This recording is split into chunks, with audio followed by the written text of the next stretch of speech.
I was 26 years old, 3 months into my first real assignment, and I had been waiting at the Keldrath press holding pen for 4 hours when the most important thing I would ever almost report happened 6 feet in front of my face.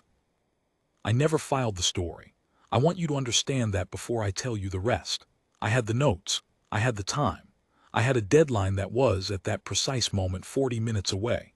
I did not file it because by the time I understood what I had witnessed, the only man who had any right to act on it already had, and quietly and correctly, and in a way that made my byline irrelevant. That is the part that has stayed with me for 11 years, not what the envoy said to the guard. What the guard said back, which was nothing. Let me start at the beginning.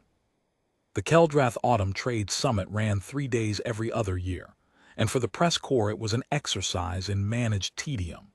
You were credentialed, you were photographed, you were issued a laminate that allowed you access to approximately 1/3 of the places you needed to be, and you were installed in a holding pen near the Aldenmere Gate, while the actual summit proceeded somewhere behind 6 sets of closed doors.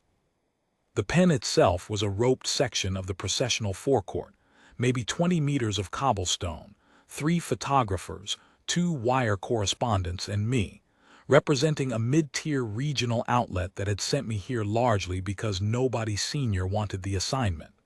I had a notebook, a recorder, and a clear sightline to the gate. The Aldenmere Gate was the secondary access point on the north face of the processional forecourt, used for service and supply during public events, so that the main ceremonial arch stayed clean for cameras. During the summit, it was the entry point for approved courier traffic, documents, sealed diplomatic pouches, the sort of material that moved between delegations and their home offices on a schedule. Every authorized courier was logged, badged, and waved through by a duty administrator on the civilian side. On the palace side, the gate was held by a single king's guard, red tunic, bearskin, white gloves, rifle at his shoulder, whose job, as far as I could tell, was to stand at his post on the inner threshold and look precisely as immovable as the gate itself. I had been watching him for 4 hours, not because he was interesting. He hadn't moved, hadn't spoken, hadn't so much as adjusted his weight, but because there was nothing else to watch, and journalists, by training, catalog whatever is in front of them. His name, I would learn much later, was Corporal Edric Hayne. At the time he was simply the guard, mid-30s by the look of him, the kind of bearing that comes from something longer and more serious than parade training, eyes forward at a point roughly 10 meters past the gate's outer arch. The courier arrived at 11:43. I know the time because I had just checked my watch against the summit schedule, calculating whether the Secretary General's midday address would give me anything worth putting on the wire. The courier was a young man in the gray and green livery of one of the smaller delegations.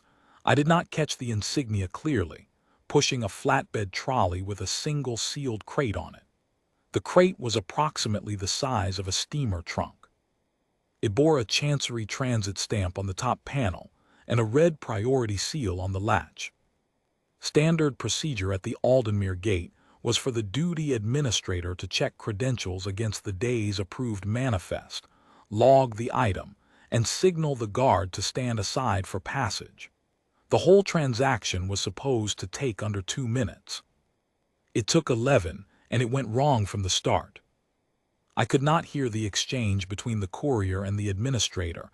They were at the outer arch, 30 feet from the press pen, but I could read the body language without any difficulty. The administrator checked his clipboard once, twice, a third time. He said something to the courier. The courier produced a document from a folio under his arm. The administrator studied it, shook his head, and reached for his radio. The courier stood very still. The guard at the inner threshold had not moved. He was watching the exchange with no visible expression, but he was watching it. I noticed that his eyes had shifted fractionally from their fixed point to the outer arch.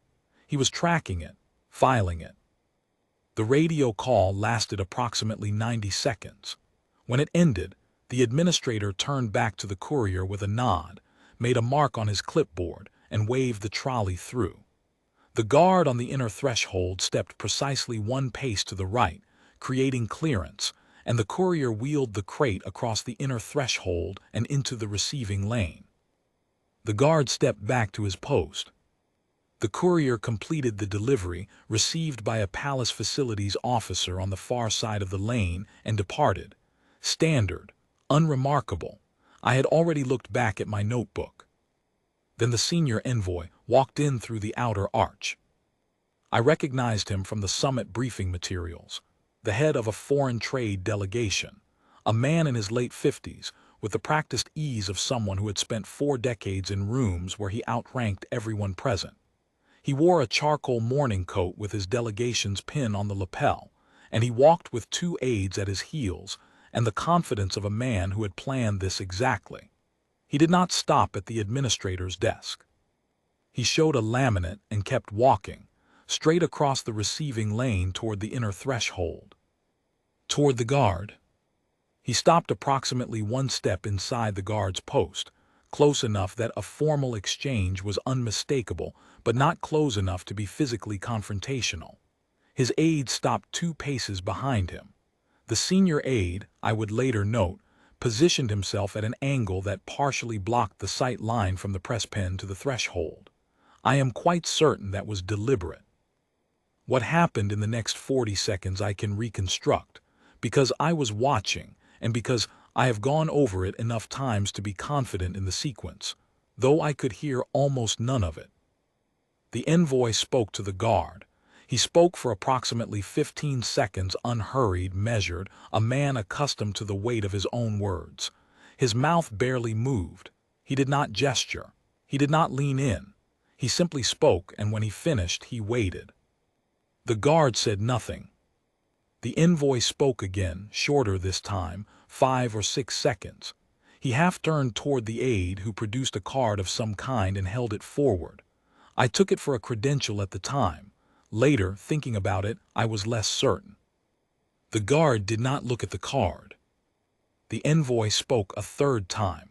I did not need to hear the words to read the register. It was the tone that a man uses when he is very sure of his position and very sure that the person in front of him will eventually understand it. Quiet, patient, final. The guard looked through him. Not past him, through him. Eyes forward, chin level, white gloves flat at his sides. The rifle had not moved. His weight had not shifted. If you had been watching him without watching the envoy, you would have said there was no exchange at all, that the guard was simply standing his post, which was entirely and precisely correct. The envoy held the silence for 5 or 6 seconds. Then he straightened his morning coat with one small movement, turned, and walked back through the outer arch with his aides behind him. The senior aide gave the guard a single look as he passed. The guard did not acknowledge it. The whole thing had taken under a minute. I stood in the press pen with my notebook open and nothing written in it, because I had understood enough to know I did not understand enough, and the margin between those 2 things was the kind of margin that ends careers. What I had just watched, I was fairly confident, was a man who had stood at his post while someone used a courier delivery to move something through a credentialed access point on a compromised manifest. A manifest anomaly that the duty administrator had cleared after a radio call, possibly under pressure, and who had then been approached by a senior diplomatic figure and told, in the language of men who do not say things plainly, to treat what he had seen as something he had not seen. I was fairly confident, I was not certain, and the guard had not moved. I watched him for the rest of my time in the pen. He stood at his post. He did not adjust, did not consult, did not signal. When the summit schedule moved the press corps to the briefing annex at 12:30, I left the pen and he was still there. I looked for him in the crowd near the summit corridor afterward and did not find him. He was, as far as the visible world was concerned, simply a man in a red coat at a gate, doing his job. I filed a color piece about the summit atmosphere instead. It ran at 400 words on the back of the trade section. I have not reread it. What happened next, I pieced together over the following 2 days from 3 separate sources. a junior facilities officer who had been in the receiving lane, a clerk in the constable's outer office who said only what he could confirm, and a retired colonel of the Keldrath 1st Regiment who had served under Colonel Reese Alding, and who told me, over tea in a private room, that some guards were men who had learned very early the difference between the things that require a raised voice and the things that require a filed form. At the end of his watch, Corporal Edric Haynes submitted a duty observation report. Standard form. 5 lines. He noted the time of the courier's arrival, the duration of the manifest check, the content of the duty administrator's radio call as he had been able to observe it, the arrival of the senior envoy at the inner threshold, and the approximate duration of the exchange. He noted that the exchange had been conducted at close quarters, and that no credential or document produced during it had been presented to him in his capacity as post holder. He noted that no order had been given, and no order had been refused. He noted that he had maintained his post for the remainder of his watch without incident. He signed it with his rank and regimental number, and placed it in the duty log. He did not flag it as urgent. He did not request an immediate debrief. He did not call anyone. He completed his watch, handed over to his relief, and walked off the forecourt. By 6 that evening, the duty observation report had been read by the constable of the guard, who had taken it directly to Colonel Reese Alding without stopping at any intermediate desk. By 7, the envoy's summit credentials had been flagged for administrative review. By the following morning, the review had expanded to include the senior aide. By the afternoon of the second day, the entire delegation's accreditation was suspended pending a chancery inquiry, and the summit's closing session was attended by a deputy rather than the envoy himself. There was no public announcement, no arrest, no scene, no convoy blocking the gate. It moved the way things that are handled correctly tend to move: paperwork, closed doors, the minimum drama required to accomplish the outcome. The courier crate, I was told obliquely and only once, had been intercepted in the receiving lane before it reached its intended transfer point, and its contents documented without any fuss. None of this ever ran under my byline. My editor called it unconfirmable, and I could not disagree. What I had was the shape of a thing, an observed anomaly, a confrontation at a gate, a filing of forms, and the shape was not the same as proof. But here is what I have thought about for 11 years. The envoy had a senior aide and a card, and 4 decades of practice at telling rooms what to do. He had chosen his moment carefully. A secondary gate, a busy summit morning, a single guard with no radio and no backup and nowhere to turn without abandoning his post. He had stood 1 step inside that threshold and told the guard, in the plainest language available to a man who never says things plainly, that the correct response to what he had witnessed was silence. And the guard had given him silence. Not the silence of a man who had agreed. The silence of a man who had already decided, before the envoy opened his mouth, that the post he stood on existed for a reason, and that the reason was not contingent on whether the person asking him to abandon it was important. He had stood exactly where he was supposed to stand. He had filed exactly what he was supposed to file. He had not embellished, had not escalated, had not made it anything other than what it was: a duty observation, recorded by a man at his post, handed to the chain of command that existed to act on it. The envoy had expected fear or compliance, because those were the only 2 outcomes his world had taught him to expect from a man in a ceremonial uniform at a gate. He had got neither. I have covered summits and state visits and a great deal of diplomatic ceremony in the years since that morning in the Aldenmere forecourt. I have watched men in important coats say important things to men required by protocol to absorb them. I have seen guards move and guards stay.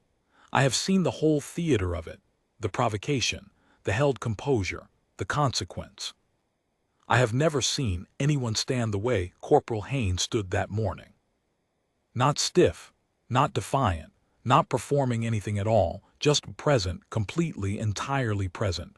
The post was his, the observation was his, the report was his. The envoy could have everything else. I asked the retired colonel, at the end of our tea, whether the guard had ever been told what came of it, whether anyone had come back to him with the result and said, "Your 5 lines did this." He picked up his cup and considered for a moment. "I expect," he said, "that he already knew. Men like that usually do.